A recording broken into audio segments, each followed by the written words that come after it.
Dito po sa information na tanggap ko, yung sa ambush kay Vice Mayor Alameda, meron pong na-identify na plate number SFN 713 pero later on it was established na fake, forge.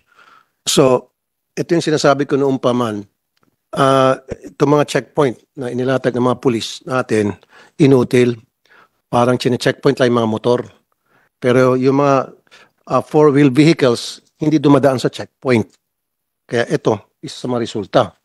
Now, pangalawa, it's about time total implementation para sa akin, Mr. Chair, yung paglalagay ng QR code sa lahat ng mga sasakyan o RFID. And then dapat constant patrolling ng mga taga-HPG o any members of the PNP or traffic management group na kapag nakitang kaduda-duda ang galaw ng isang sasakyan, pwedeng parahin at titirahin lang yan ng parang baril at makikita yung QR code kung legit o hindi. Pag walang QR code at nakitang hindi legit, then tatawag ng backup, may stop yung paglaganap na anumang klaseng krimen. It's just a matter of police presence, police patrolling the community. Kuminsan kasi, unfortunately, this is a sad story. I have to tell you, nakikita ko po yung mga police mobile car na naka-station lamang sa isang lugar at umiilaw-ilaw. Pinagtatawanan lang po yan ng mga kriminal. Nagpapakita lang po na tamad po yung mga police natin, naka-standby lang sa isang 7-Eleven, sa isang gas station, and wag ka, pagpupuntahan mo, tulog. O dili kaya wala doon, nagmimerenda kung saan-saan, buti na lang hindi kinakarnap yung sasakyan.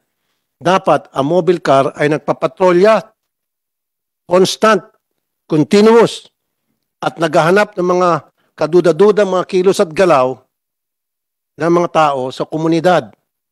Kasi kung ginagawa lang po ng ating kapulisan doon sa probinsya na kung saan napas lang si Vice Mayor Alameda, baka nahuli itong mga culprits. It's about time, siguro yung ating kapulisan, gawin nila yung trabaho nila, palagi nagpapatrol, and then LTO, yung QR code or RFID should be fully implemented na. And lastly, ito pong si spokesperson ng PNP Colonel Jean Fajardo, hinahangaan ko to kasi palagi ko po natatawagan to at para ma-interview. Pero ito recently, agad-agad, nagsabi na siya, she made a clarification as no member of the PNP was involved in the said ambush. How can she say? So next time, siguro, pakisabi Mr. Chair dito sa spokesperson ng PNP, huwag niyang basta-basta ibubukas ang kanyang bunganga unless kung talagang very sure siya with definite certainty, with pieces of evidence, concrete evidence, na talaga hindi involved ang PNP dahil identified na talaga yung mga perpetrators. Yun na po muna, Mr. Chair. Salamat po.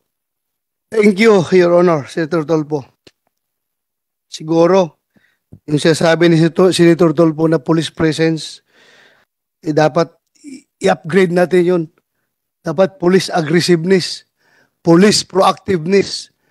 Diba? Dahil yung gano'n, kung national highway yun, diba? Highway ng papuntang Manila, yung nangyari yun. O kung... Yes, Your Honor. O kung may nagpapatrolya doon na police, nakita sana yung nag-checkpoint doon. Nasita. Uy, sino kayo nag-checkpoint? Hindi kayo police. Hindi kayo authorized. And I am reminding lahat ng police dito, kung sino man yung may-ari, may jurisdiction ng area, may area of responsibility ng lugar na yan, kayo ang police, kayo ang territorial unit. My God, nobody can conduct a checkpoint kahit anong ahinsya ng gobyerno yan kung hindi magpapaalam sa inyo. Sabihin nyo, oh, police patula lang ako, police lang ako ng anong bayan yun? Ng Busan? Bagabag, sir. Police patula lang ako ng Bagabag, local police ako dito. Pero hindi kayo makapag-conduct ng checkpoint dito sa jurisdiction ko kung hindi kayo magpaalam sa akin. Dapat ganun ang attitude ng mga police natin. Kahit anong ahinsya, never in my area of responsibility. Huwag kayong pumasok ito mag-checkpoint. Kahit mga army kayo, kahit ano pang ahinsya kayo, This is my turf. You have to coordinate with me kung meron kayong gagawin. Dahil responsibilidad ko itong lugar ko. Dapat ganong attitude ng pulis natin. Di ba? Okay. Please share, like, subscribe, and comment sa aking channel para updated ka lagi sa kaganapan sa loob at labas ng ating bansa. Hanggang sa muli, magandang araw Pilipinas!